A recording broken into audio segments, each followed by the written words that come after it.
19 رمضان المبارک کا دن اسلامک تاریخ میں اس کو ایک المناک ترین دن کہا گیا ہے کہ جب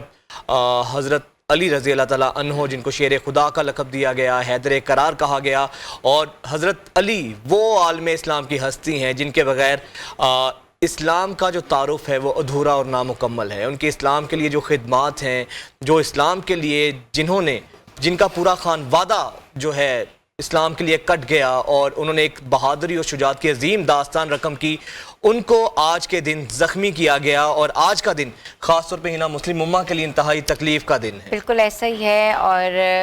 حضرت علی کرم اللہ وجہ کو آج جو ہے ضرب لگی تھی، اور 21 رمضان کو جو ہے ان کو شہادت نصیب ہوئی تھی، تو ہم نے سوچا کہ اپنے پروگرام کا آغاز ہمیں بڑا ایک امپورٹنٹ چیز تھی، بتانا ضروری تھا، اسلامک ہسٹری ہے جس کو ہم جھٹلا نہیں سکتے، اس کے ساتھ کریں۔ مگر اس کے ساتھ ساتھ جہاں جو ہے یہ ہسٹری امپورٹنٹ ہے، وہاں جو ہے جو صورتحال ہے آج کل جو ہوئی ہے، موجودہ حالات کے اوپر بھی ایک نظر ڈالیں تو بہت مشکل ہو چکا ہوا ہے۔ مشرق وسطیٰ میں اس وقت خون ریزی کا ماحول ہے، اور ڈفرینٹ سینیریو ہو گیا ہوا ہے، کیونکہ یہ خون ریزی اتنی بڑھ گئی ہوئی ہے کہ اس کا کہیں نہ کہیں اس کو سدباب کرنا اس کا ضروری ہے، کہیں نہ کہیں اس کے اوپر نظر ڈالنا ضروری ہے، کیونکہ اس طرح پورے مشرق وسطیٰ کے ساتھ ساتھ جتنے بھی ارد گرد کے ممالک ہیں وہ لپیٹ میں آ رہے ہیں۔ اکنامکلی بات کریں، پرسپیکٹو سے بات کریں، یا اگر ہم اس کو ڈیموگرافکس کی بات کریں، یا ہم عالمی منڈی میں خام تیل کی قیمتوں کے اوپر بات کریں، تو اس سے پوری اکانومی جو ہے متاثر ہو رہی ہے، اور پورا جو مشرق وسطیٰ ہے وہ اس کی لپیٹ میں آتا نظر آ رہا ہے۔ جنگ کا آغاز تو ہوا تھا اسرائیل، امریکہ اور ایران سے، لیکن اب پوری مشرق وسطیٰ جو ہے، ہمارا پورا مڈل ایسٹ اس کی لپیٹ میں آ چکا ہے، اور ان حالات میں پاکستان کی جو اہمیت ہے وہ مزید بڑھ گئی ہے۔ پاکستان کا کردار جو ہے بہت اہم ہے، کیونکہ پاکستان کے امریکہ کے ساتھ بھی تعلقات ہیں، پھر سعودی عرب اور ہمارا تو ایک پیکٹ ہے باقاعدہ، اور اس کے ساتھ ساتھ پھر ایران ہمارا ہمسایہ ہے۔ اسی ساری کرنٹ سینیریو پر بات کرنے کے لیے ہمارے ساتھ کرنل ریٹائرڈ عابد لطیف سندھو صاحب موجود ہیں، بہت شکریہ، جو کہ دفاعی تجزیہ کار بھی ہیں اور بڑی اپنی رائے رکھتے ہیں۔ سر، سب سے پہلے تو خوش آمدید کہتے ہیں آپ کو ٹرانسمیشن میں۔ کرنل صاحب، اب یہ جو جنگ کا اونٹ ہے یہ کس کروٹ آپ کو بیٹھتا نظر آ رہا ہے؟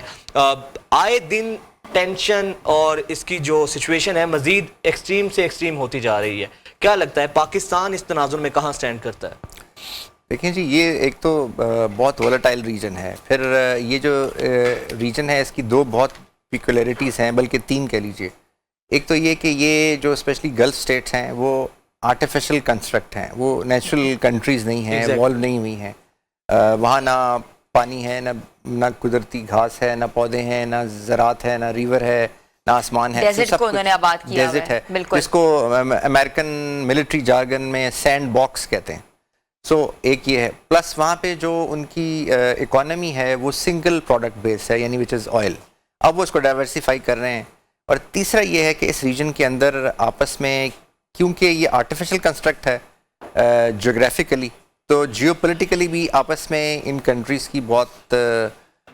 کچھ ایسی فرکشنز ہیں جو کہ ہسٹوریکل بھی ہیں، پھر کچھ جی ریجن میں بھی۔ کل سے خبریں آئی ہیں، آپ کو پتہ ہے مشتبہ خامنائی کو جو ہے انہوں نے سپریم لیڈر کے طور پہ جو ہے وہ پیش کر دیا گیا ہے، اسٹیٹ چینل نے ان کو کہا ہے، تو یہ کتنی امپورٹنٹ ہے؟ اور امریکہ نے اس کے برعکس کہا ہے کہ ہم نہیں مانتے، اور اس کے ساتھ ساتھ ان کے وزیر داخلہ نے بھی کہا ہے کہ ان کے ماننے سے کوئی فرق نہیں پڑتا، وی نو، ہماری جو اسمبلی ہے اس کا ایک پراپر ایک چوائس ہوتا ہے، اس طریقہ ہوتا ہے جس طرح لیڈر جو ہے منتخب کیا جاتا ہے۔ جی دیکھیں، یہ تو ان کا جو سپریم لیڈر ہیں، یہ تو ان کی جو ریلیجس کاؤنسل ہے وہ منتخب کرتی ہے، اس میں بہت سارے لوگ ہیں، آئی تھنک 80+ کے قریب لوگ ہیں۔ لیکن دیکھیں، امریکنز نے تو یہ اس لیے کہا ہے کیونکہ وہ رجیم چینج کرنا چاہ رہے تھے، اور رجیم چینج ان کے خیال میں یہ تھا کہ اگر سپریم لیڈر کو شہید کر دیا جائے تو رجیم چینج ہو جائے گی، جو کہ ایسا نہیں ہو سکتا، نہیں ہوا، کیونکہ دیر از اے سکسیشن اور پورا ایک ڈیلیگیشن کا کی ایک پروسیس ہے اور ایک ہیرارکی ہے جو ایگزسٹ کرتی ہے۔ اچھا، اب یہ ان کا کہنا کہ جی ہم ان کو نہیں مانتے، وہ اس کی ریزن یہ ہے کہ ظاہر ہے انہوں نے جو ان کے آبجیکٹیوز تھے، جو طریقہ کار تھا آبجیکٹیو کا، وہ پہلا یہ تھا کہ جو سپریم لیڈر ہیں ان کو شہید کر دیا جائے، دوسرا یہ تھا کہ جو باقی لیڈرشپ ہے اس کو ڈیکیپیٹیٹ کر دیا جائے، اور تیسرا تھا کہ جو ایران کی جو ملٹری مائٹ ہے، ملٹری پاور ہے، اس کو ڈیگریڈ کر دیں، اور اس کے بعد پھر یہ تھا کہ جو پراکسیز ہیں جو ایران کے کنٹرول میں ہیں ان کو بھی ڈیگریڈ کر دیا جائے۔ سو اب وہ ان کو وہ جتنے ایم تھے، اگر وہ اس کے لیے آئے تھے تو ان میں سے تو کوئی بھی حاصل ہوتا ہوا نظر نہیں آ رہا، کیونکہ جو ان شہید کرنے سے سپریم لیڈر کے رجیم کولیپس نہیں ہوئی،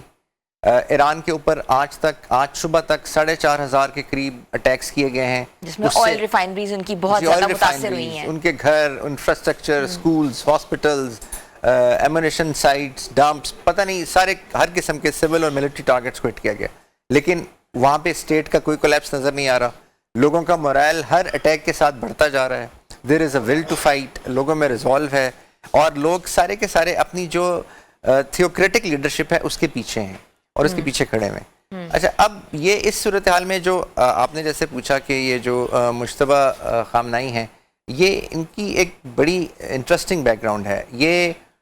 جو ایران عراق وار تھی، جب یہ ینگسٹر تھے تو یہ حبیب بٹالین میں انہوں نے جا کے اس کے اندر شمولیت کر کے سرو کیا تھا اور لڑا تھا، اور 7-8 آپریشنز میں انہوں نے حصہ لیا تھا. جی. پھر اس کے بعد یہ جب سے خامنائی صاحب جو تھے وہ سپریم لیڈر بنے، اسپرچول لیڈر، تو یہ اپنے والد کا آفس سنبھالتے تھے. لیکن پولیٹیکل کسی بھی سینیریو میں منتخب نہیں ہوئے یہ. جی، منتخب نہیں ہوئے، لیکن یہ جو آفس کی مینجمنٹ تھی، ان سے خامنائی صاحب سے کس نے ملنا ہے، کون آ رہے ہیں، اس کی مینجمنٹ. اور اس لیے جو آپ کہہ لیجئے کہ جو ان کا جو ہورائزن تھا as far as Iranian policy, Iranian governance, ان کی جو سول سائڈ، ان کی ڈیموکریٹک سائڈ، تھیوکریٹک سائڈ، اس پہ ان کی بہت گرپ تھی. اور ان کا جو IRGC ہے ان کے ساتھ بھی ریلیشن شپ اس لیے بہت اچھا تھا کہ جب یہ لیفٹیننٹ کپتان تھے، یعنی ینگسٹر تھے، تو اس وقت جو ان کے ساتھ لوگ بٹالینز میں تھے، بعد میں وہ سارے کے سارے جنرلز بنے. کوئی IRGC کا ہیڈ تھا، کوئی القدس فورس کا تھا، تو اس لیے ان کی بڑی اچھی ایکویشن ہے. پھر جو صاحب 2-3 سٹیٹمنٹس بڑی ڈیفرنٹ آ رہی ہیں. ایک تو یہ کہا جا رہا ہے کہ North Korea will supply the arms to Iran. ایک یہ چیز آئی ہے، اس میں جو ان کے کم من ہیں انہوں نے بڑا واضح انداز میں جو ہے اسٹیٹمنٹ دی ہے. اور ایک یہ اسٹیٹمنٹ آ رہی ہے سوئٹزرلینڈ اور چین نے مزید جو ہے کہتے ہیں نا کہ اسٹرائک کرنے سے منع کر دیا ایران کو، اپنے بیلسٹک میزائلز. انہوں نے کہا نہیں آپ داغیں، اس سے سچویشن اور جو ہے وہ بہت ریٹیلیشن بھی آ رہی ہے اور بہت غلط ہو رہی ہے.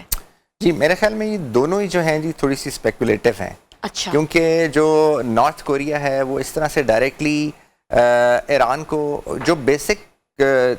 میزل کا ڈیزائن ہے وہ تو رشین، اسکڈ اور نارتھ کورین ہے، لیکن ایران نے اس کے بعد اس کو بہت ڈیولپ کر لیا. جی، ایران کے پاس اب سیریز آف میزلز ہیں. اس کو نارتھ کوریا سے ابھی امیجیٹلی میں نہیں سمجھتا کہ کسی میزائلز کی ضرورت ہے، اور نہ اس طرح سے وہ آپ کہہ لیں کہ وہ جو مینوفیکچرڈ یا اسمبلڈ میزلز آئیں گے، وہ تو ناک ڈاؤن آتے ہیں اور یہاں پہ اسمبل ہوتے ہیں، اس کا تو اب ٹائم نہیں ہے. اچھا کرن صاحب، دوسری پھر ایک اہم چیز یہ ہے، مجھے یہ بتائیے گا کیا، کیونکہ رشیا کا بھی اب ذکر اوبویسلی آ رہا ہے کہیں نہ کہیں لوکیشنز کے حوالے سے، کہیں نہ کہیں رشینز جو انوالومنٹ نظر آ رہی ہے ایران کے اندر. آپ کو لگتا ہے کہ اگر رشیا، جس طرح امریکہ بھی یہ باتیں کہہ رہا ہے اور خاص طور پینٹاگون سے بھی یہ باتیں سامنے آ رہی ہیں، اگر رشیا بھی اس جنگ میں کود پڑتا ہے، اس کے چانسز ہیں، اور اگر کود پڑتا ہے تو تھرڈ ورلڈ وار کے حوالے سے بھی باتیں کہی جا رہی ہیں، تو یہ خطرات بھی ہیں اس چیز کے کہ یہ ایک گلوبلی وار میں تبدیل ہو سکتی ہے اسٹیٹ. دیکھیں، آپ ورلڈ وار کی ہسٹری اٹھا لیجئے، آپ کولڈ وار دیکھ لیجئے، آپ پوسٹ کولڈ وار ایرا دیکھ لیں، کبھی بھی جو سپر پاورز ہیں وہ ڈائریکٹلی خود نہیں لڑتی، because that is too dangerous an act to commit. یہ تو امریکہ نے پتہ نہیں کس طریقے سے اسرائیل کے، جو وہ خود کہتا ہے کہ ہمیں پتہ نہیں چلا کہ اسرائیل ہمارا ہاتھ پکڑ کے جنگ کے اندر لے آیا، تو جو رشیا اور چائنا ہیں وہ کبھی بھی خود نہیں آئیں گے. ہاں، یہ ضرور ہے کہ ان کی سپورٹ کس حد تک ہے، کن سیکٹرز میں ہے، وہ ایران کو ضرور ہے. جیسے کہا جا رہا ہے کہ جو انٹیلیجنس سپورٹ ہے وہ رشیا پرووائڈ کر رہا ہے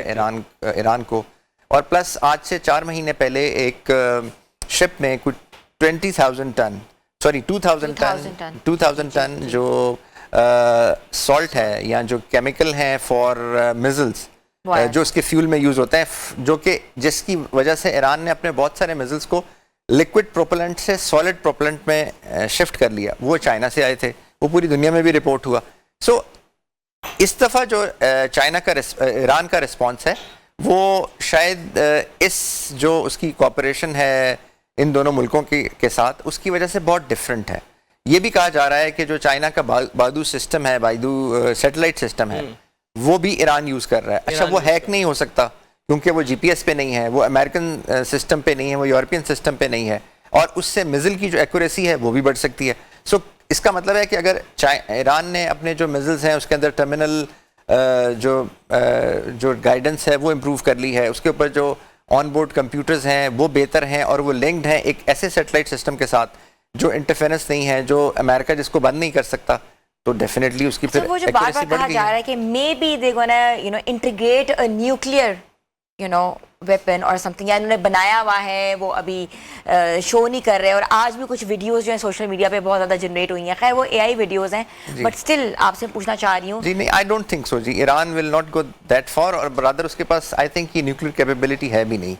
کیونکہ جو جتنی وہ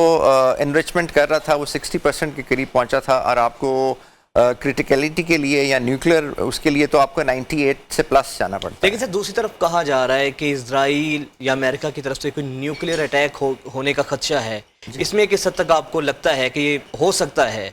کیونکہ اس کی بہت زیادہ 2-3 دنوں سے آج بھی رپورٹ ہوئی ہیں کہ اس کے کہیں نہ کہیں خطرات ہیں کہ ایران پہ ایسا ہو سکتا ہے. دیکھیں ایسکلیشن میں جو ایسکلیشن لیڈر ہے اس میں آپ ایک دم اتنے سارے رنگز جو ہیں وہ عبور نہیں کرتے, اور اگر کوئی ملک یہ عبور کرے گا خدا نخواستہ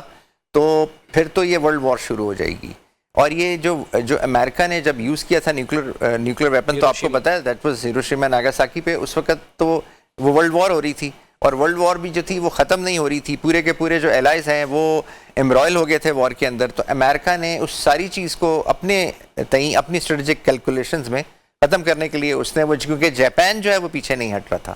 لوگ اس کی بھی مثال دیتے ہیں کہ جیسے جاپان مار کھانے کے باوجود پیچھے نہیں ہٹ رہا تھا, ایران بھی اسی طرح پیچھے نہیں ہٹ رہا. لیکن اس ریجن میں خدا نخواستہ دیکھیے 4 نیوکلیئر پاورز ہیں,